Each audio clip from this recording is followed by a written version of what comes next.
Para por 15 minutos fazer o uso da palavra, Dr. Guilherme Melo, professor da Unicamp. Vossa Excelência dispõe de 15 minutos.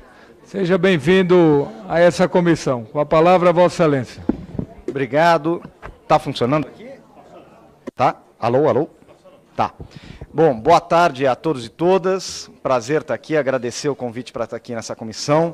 A minha apresentação ela vai se basear muito no texto da PEC. Eu sei que estamos discutindo aqui possíveis emendas, mas como o que eu tenho é o texto da PEC, e avaliar os impactos desse texto, os impactos fiscais, sociais e econômicos dessa proposta. Porque, obviamente, toda medida que a gente vai adotar, uma medida tão importante quanto essa, que vai transformar o sistema de previdência social brasileiro, tem que ter uma análise de impactos. A gente saber quem ganha, quem perde, o que vai acontecer. Então, eu vou começar lendo um pouco o texto da PEC para esclarecer algumas coisas. No artigo 201A, está escrito que uma lei complementar de iniciativa do Poder Executivo instituirá um novo regime de previdência social. E lá embaixo está escrito que admite a capitalização nacional. Não fala se vai ser ou não vai ser. Fala, vai ser um novo regime que admite, é uma possibilidade, pode ser ou pode não ser capitalização nacional. E aí a pergunta é, esse novo regime é um regime complementar, como alguns falaram aqui, ou que substitui o atual regime? Está muito claro no artigo 115. O novo regime de previdência, eu coloquei aqui o SIC, porque, para mim, capitalização não é previdência social, é seguro privado, certo? Não é social. De que tratam o artigo 201A, será implementado alternativamente, ou seja, é uma alternativa, ou um ou outro. E quem vai ter que escolher é o trabalhador, como está aqui no artigo 201A. É a escolha do trabalhador. Então, não é complementar, é substituição do atual regime por um novo, por um regime alternativo. E quem vai contribuir? Ele não responde. Ele fala, o trabalhador com certeza, o patrão talvez, o empregador talvez. Há a possibilidade, mas não diz se vai contribuir ou não. Qual vai ser o valor mínimo do benefício? Aqui está claro, como o nosso amigo ali falou. É a garantia do piso básico não inferior ao salário mínimo. Mas como você vai garantir o salário mínimo num regime de capitalização? Ele fala da criação de um fundo solidário. Quem é que vai aportar recurso nesse fundo solidário? Como vai ser composto? Nenhuma palavra. Ninguém sabe como é que vai ser esse fundo solidário, certo? Fiquem abertos. Aí depois a pergunta é, quem vai administrar esses recursos? No artigo 115, item 3, fala que podem ser entidades de previdência pública e privadas. E aqui no artigo, só para complementar, no parágrafo 15 do artigo 40, ele abre inclusive a possibilidade dos atuais fundos de pensão capitalizados dos funcionários públicos serem leiloados para a iniciativa privada. Então, pode ser tanto privado quanto público a administração, certo? Isso é só para a gente deixar claro qual é o desenho que está na PEC. O desenho que está na PEC é um novo regime alternativo que substitui o atual regime, não é complementar, que tem a possibilidade, mas não garante a contribuição dos empregadores, que cria um fundo solidário, mas não especifica quem vai financiar esse fundo, e que admite a gestão privada desses recursos. Esse é o desenho que hoje temos no projeto do Poder Executivo. Agora, o que eu pretendo avaliar nessa breve apresentação? Quais os impactos de adotar esse regime que está escrito aí, em substituição ao atual regime? Quais são os impactos fiscais, quais são os impactos sociais e quais são os impactos econômicos? Os impactos fiscais, vou tratar do tema do custo de transição entre os regimes e de quem vai financiar esse tal desse fundo solidário. Os impactos sociais, tratar de temas como valor de benefício, possível exclusão do sistema, impacto na pobreza, na desigualdade de gênero. E impactos econômicos é aquele, mas isso vai fazer o Brasil crescer? Vai ajudar o Brasil a crescer? Não vai ajudar o Brasil a crescer? Também vou tentar tratar disso. E terminar a apresentação perguntando o seguinte, bom, com essas mudanças, quem sai ganhando e quem perde, certo? Isso é uma pergunta fundamental quando a gente vai decidir uma política pública. Saber quais são os impactos e quem ganha e quem perde. Se a gente não souber isso, não dá para escolher política pública, certo? Bom, impacto fiscal. todos admitem, está em toda a literatura, que existe um custo de transição. Como é que funciona esse custo de transição? O velho sistema de repartição, que vai ser substituído por esse novo regime, ele vai continuar pagando os benefícios, só que ele não vai receber mais as contribuições de quem está entrando, porque a contribuição de quem está entrando vai ser capitalizada por uma conta individual, certo? Então, quanto maior o número de optantes por esse novo regime, maior o custo de transição.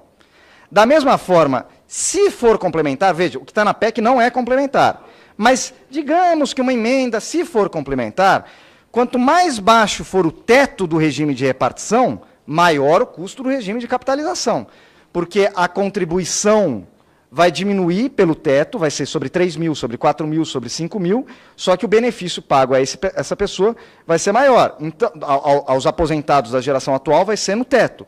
Então, tem um custo também, né?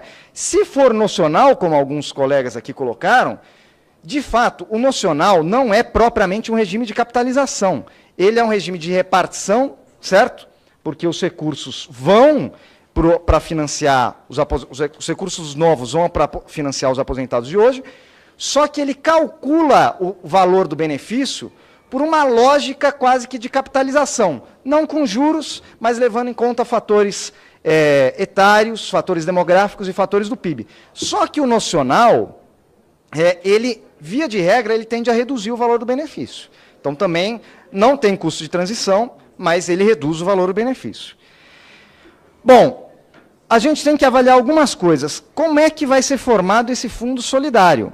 Quem contribui para o fundo? É só o governo? Geralmente, quem arca com custo de transição é o Estado. Então, seria só o Estado. Ah, não, é um fundo solidário. Os empresários também contribuem, os empregados também contribuem. Só que eles já contribuem. É uma contribuição além? É uma nova contribuição? Não tá, ninguém fala. Então, é uma questão que eu coloco aqui, até temos um representante do governo, o que eles pensam? Quem é que vai financiar esse fundo solidário? Segundo, quais as condições para garantir acesso ao fundo solidário? Eu vou ter que ter 20 anos de contribuição, 15 anos de contribuição na capitalização, 10 anos de contribuição. Se eu, por exemplo, contribuir por 10 anos, capitalizou o meu benefício, cria uma renda perpétua e vejo que o meu benefício é de R$200. O fundo solidário vai cobrir esses 800? Meu benefício é de R$100. O fundo solidário vai cobrir esses 900 que faltam? Quais são as condições para eu acessar esse fundo solidário? Também não tem nenhuma clareza a respeito disso. Não há nenhum cálculo, na verdade, apresentado sobre o preço, o custo da transição entre esses sistemas, certo? Qual é, eu já tive em debates com outras pessoas, o argumento é que isso vai depender do desenho do sistema. E é verdade, vai depender do desenho do sistema. A pergunta é, com base na experiência internacional e na literatura, a gente consegue ter uma aproximação, ter uma ideia de quanto vai custar isso? Consegue. Eu trouxe aqui alguns estudos. Um aqui brasileiro, de 98, baseado nesse estudo Mitchell e do Barreto, que é um estudo mais clássico, que estimou o custo de transição ao longo de várias décadas para alguns países que adotaram o regime de capitalização. Bom, é um pouco caro. No Chile, esse custo está estimado em 100% do PIB, custo de transição para o regime de capitalização. Está tudo nesse texto, só buscar lá as informações. Na Colômbia, 86,5%. No México, 80%. No Brasil, que é o maior país e, portanto, tem um regime com mais contribuintes, se calculou em 161% do PIB o custo de transição. A OIT, que recentemente lançou um documento avaliando todos os regimes de capitalização, vários regimes de capitalização que foram feitos nas últimas décadas, e avaliou o custo. O que ela concluiu? Que o custo sempre foi superior ao estimado inicialmente. Então, a gente faz aqui cálculo, nós economistas, modelo, não sei o que lá, o custo depois é sempre muito maior do que a gente calculou inicialmente. Na Argentina, o Banco Mundial, que fez a primeira estimativa de custo, reestimou e calculou um custo 18 vezes maior do que o inicial. Eles tinham 18 vezes maior. 18 vezes maior. No caso da Bolívia, a reestimativa foi para 8 vezes maior. Então, eles calcularam um custo inicial e foi 8 vezes maior o custo de transição. Ou seja, mesmo que eu apresente aqui estimativas, eu provavelmente vou errar, porque fazer cálculo autorial, prevendo o crescimento da produtividade, do PIB, do emprego, não sei o quê, gente, é astrologia, não é ciência, entendeu? Então, Pois é. Tem uns caras bons nisso. Talvez seja melhor perguntar para eles qual vai ser o custo do que para a gente, economista. Tem um. Mas o Fábio Jambiagi, que é um economista, certo, liberal, conhecido por trabalhar com esse sistema, fez uma análise do custo de transição para um regime de capitalização complementar. Não é o que está na PEC, hein? Mas se a gente adotar uma opção do complementar, se a gente reduzir o teto para 5 salários mínimos, hoje é quase 6 para 5, o custo é 45 bilhões em 8 anos. Se reduzir para 4, vai para 123,7 bilhões. E para 3, quase 200 bilhões de custo de transição. Isso complementar, não é o que está na PEC. O da PEC é muito mais caro. Um relatório do Ministério da Previdência do Temer, em 2017, fala que só a transição para um regime de capitalização puro, só no RPPS, só no regime de previdência dos funcionários públicos, pode alcançar o valor de 1,4 trilhão. Na época, eu me lembro de conversas com Eduardo Guardi, então ministro da Fazenda, que ele falava que o custo de transição para um regime de capitalização pode chegar a 5 trilhões de reais em 40 anos. E, bom, vai custar muito caro, não é? Vai. Mas vai resolver o nosso problema? Tem impactos sociais positivos? Vamos olhar a coisa da OIT. Eu vou acelerar aqui, que o meu tempo já está... A OIT aponta, tem dois pequenos problemas. Reduz a cobertura. Essa ideia de que o regime de capitalização faz as pessoas pouparem mais é mentira. Na verdade, as pessoas contribuem menos, ou seja, poupam menos. Na Argentina, reduziu de 46 para 35 entre homens, 42 para 31 em mulheres. No Chile, de 64 para 61, ou seja, reduz. Menos gente contribui, menos gente vai ter direito a esse benefício. Na Hungria também, para pegar um caso europeu.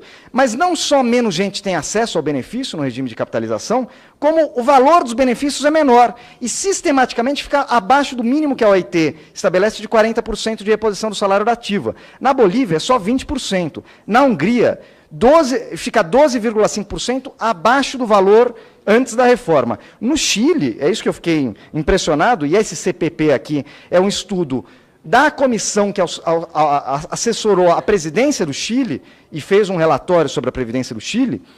79% das pensões são menores que o salário mínimo e 44% abaixo da linha da pobreza. A taxa de reposição para trabalhadores mais pobres é de 3,8% do salário da ativa. É quase nada. E, para piorar, aumenta a desigualdade de gênero, porque a mulher é a que fica mais abaixo da linha da pobreza, né? E os impactos econômicos? Vai promover crescimento?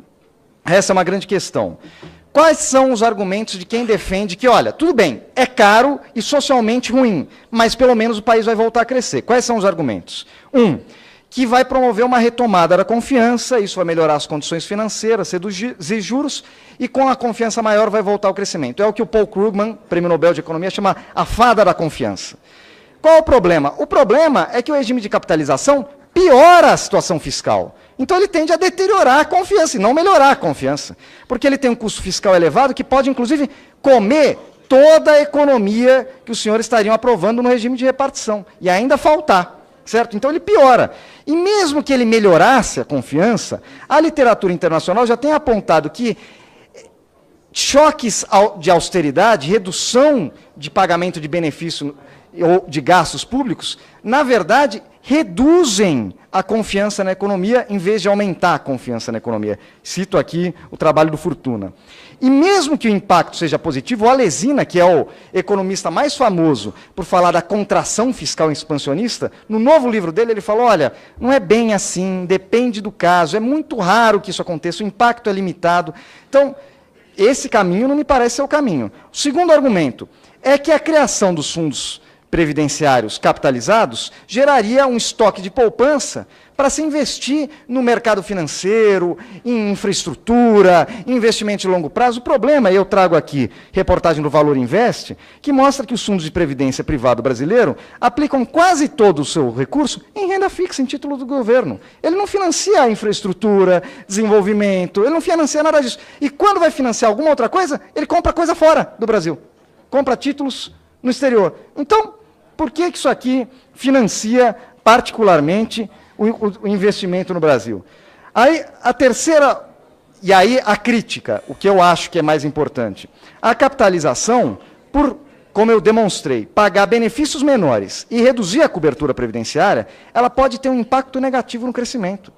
Porque se eu acho que no futuro eu vou ter uma aposentadoria menor ou nem vou ter aposentadoria, eu deixo de consumir hoje. Eu tento reduzir o meu consumo hoje. E o impacto da redução do consumo, não se esqueçam, o consumo das famílias é o item mais importante do PIB, significa que eu vou consumir menos e tomar menos crédito. Significa que pode reduzir o ritmo de crescimento da economia, pelo menos no curto prazo.